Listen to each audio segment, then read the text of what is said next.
कर लेते डॉक्टर अमृत, viral fever अगर हम देखें बहुत ही कॉमन है और जब भी मौसम में बदलाव होता है देखा जाता है, लेकिन हर दफा अगर हम देखें तो कुछ ना कुछ नए सिम्टम्स जो हैं वो देखने को मिलते हैं। नहीं, सिम्टम्स मोर और लेस कॉमन वही रहते हैं जी।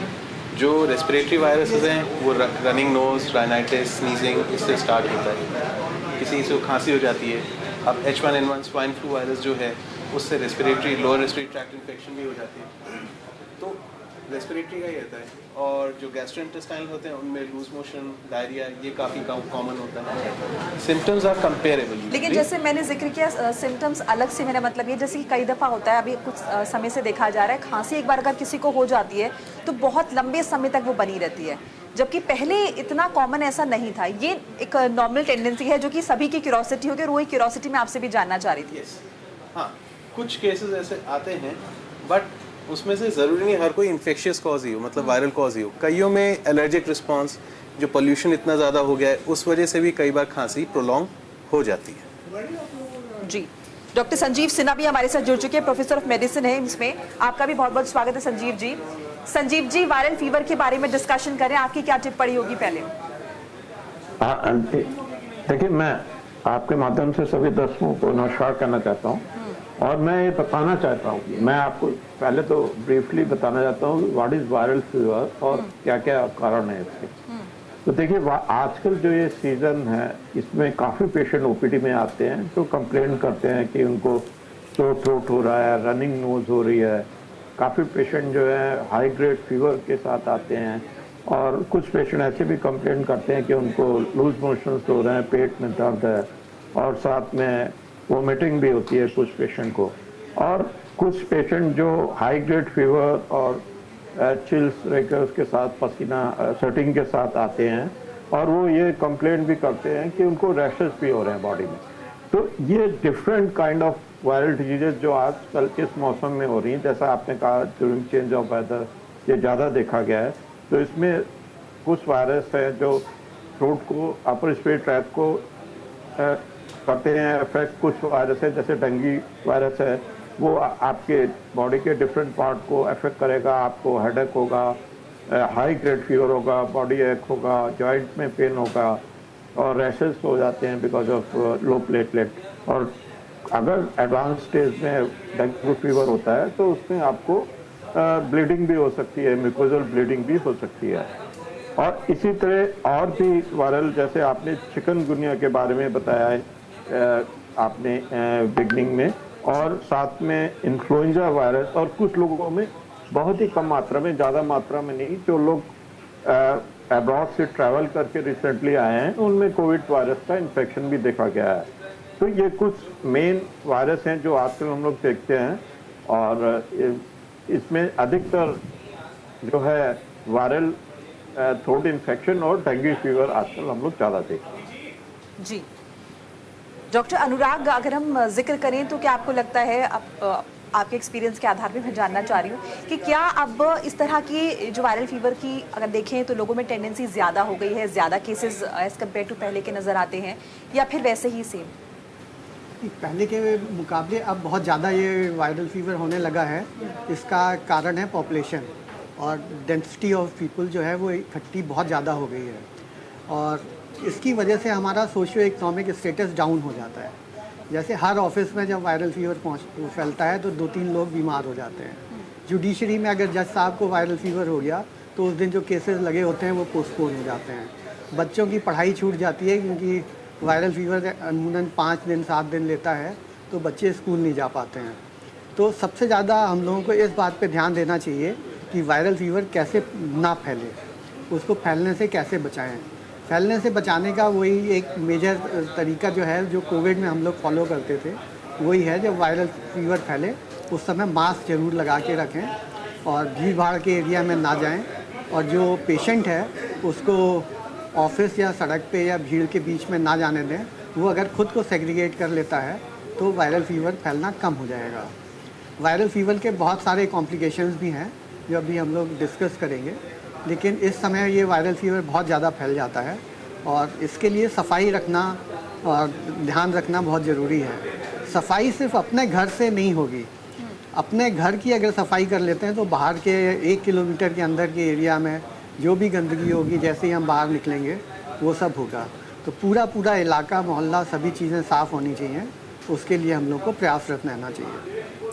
जी डॉक्टर नीरज, अगर हम देखें बुखार, नॉर्मली हम घर में पैरासीटामोल का यूज़ कर लेते हैं बुखार को सप्रेस करने के लिए, लेकिन वो कौन सा मोमेंट रहना चाहिए जब हमें डॉक्टर को कंसल्ट करना चाहिए कि हमें बुखार है लेकिन अब हमें घर पे इलाज नहीं करना है? आपका ये बहुत अच्छा क्वेश्चन है। एक्चुअली क्या होता है, जब पेशेंट फीवर के साथ आता है हमारे पास, तो हम देखते हैं कि वहाँ पे सबसे पहले एक बहुत छोटी सी गलती करके आता है। मोस्ट प्रॉब्ली आजकल यूज टू है कि ज़रा सा बुखार हुआ तो पैरासीटामोल खा लिया। तो हमें एक चीज़ पता है कि वायरल जब भी फीवर आता है, कोई भी डिसीज़ होती है, तो उसके 2 सिस्टम होता है। एक होता है पूर्व रूप, प्रोड्रोमल साइन आते हैं, और उसके बाद जब वो प्रेजेंट करता है तो उसके सारे सिम्टम्स देखते हैं। तो कभी भी कोई भी बॉडी में अगर फीवर आ रहा है, तो अगर आप उसको अर्ली स्टेज डिटेक्शन होता है, जनरली ये हमें लोगों को पता होना चाहिए, जनरल पब्लिक को पता होना चाहिए कि इसको हम अगर पता करके और हम इस समय ही ट्रीट कर लेते हैं तो वो इमिडिएटली रुक जाता है। वायरस की खास बात है कि वो एक टाइम पीरियड उसको चाहिए होता है। अगर उस बीच में आपकी इम्यूनिटी अच्छी है तो वो वायरस को वहाँ रोका जा सकता है। अब जैसे पेशेंट को 1-2 दिन से हल्का सा सिंपल बॉडी में, जैसे फीवर का हमारे यहाँ बताएगा कि संताप, सिरसा मनसा, मतलब हर बॉडी में हल्का सा अंग मर्द होगा, हर पैरों में दर्द होगा, सर दर्द होने लगेगा, भी कई दफा कॉमन लैंग्वेज में कह देते हैं। हाँ, पैरों में दर्द होगा, चेस्ट में पेन होने लगेगा, इस तरह की छोटी या हल्का हेडेक फील होगा। तो उस समय क्या होता है कि जनरल सोचते हैं कि अरे ऐसे थकावट हो गई और ऐसा हो गया, ठीक हो जाएगा। तो अगर ऐसी कंडीशन परसिस्ट करती है, यानी कि आज सुबह हुआ है और शाम तक आपको कुछ लगता है, नेक्स्ट डे ऐसा लग रहा है, तो इसके मतलब ये सिम्टम हो सकते हैं। अब यहाँ पे 2 तरह के लोग होते हैं। एक तो किसी की वीक इम्यूनिटी है तो वो रिफ्लेक्ट करेगा, वायरल फीवर की बात कर रहा हूँ केवल, अगर वायरल फीवर है, और अगर इम्यूनिटी ठीक है उसकी तो वो क्या करता है, सबसाइड हो जाता है। जैसे किसी के घर में एक को फीवर है तो ऐसा नहीं कि सभी को हो जाता है, या किसी ऑफिस में जैसे डॉक्टर साहब ने बताया एक को हुआ तो सबको नहीं हुआ, जबकि हो सकता है मैक्सिमम लोग कांटेक्ट में आए हों। तो होता क्या है, यहाँ पे एक हमारा बॉडी सिस्टम है जो कि इसके खिलाफ फाइट करता है। इम्यूनिटी अच्छी होनी चाहिए।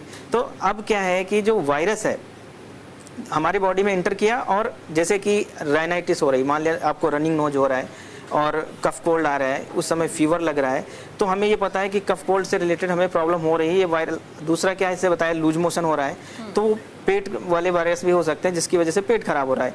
तो ऐसी कंडीशंस में हम अगर शुरुआत में ही इसको रोकना चाहेंगे तो हमारे पास में क्या है, जैसे कि घरों में ही देखते हैं कि लोग क्या करते हैं, हल्दी का दूध पी लेते हैं। बहुत कॉमन था, लोग यूज करते हैं। अगर हड्डियों में दर्द है, जोड़ों में दर्द है, तो बहुत पब्लिक में अभी भी लोग कहते हैं शाम को पी के सो जाओ। तो अगर ये वायरस है, अब इसमें क्या है, ये प्रूवन है कि ये सब एंटीवायरल इफेक्ट रखते हैं, एंटीबैक्टीरियल इफेक्ट रखते हैं। इसमें तुलसी है, गुड़ और हमारे सौंठ है, इनको अगर मिला के रात को ले लेते हैं तो ऐसी कंडीशन में इमीडिएटली हम उसको टैकल कर सकते हैं। तो एक तो ये जो प्रोड्रोमल साइन है बहुत इंपॉर्टेंट। दूसरा क्या होता है, जब फीवर होता है तो लोग इग्नोरेंस करके पहला पैरासीटामोल खा लेंगे, बहुत कॉमन फिक्स है।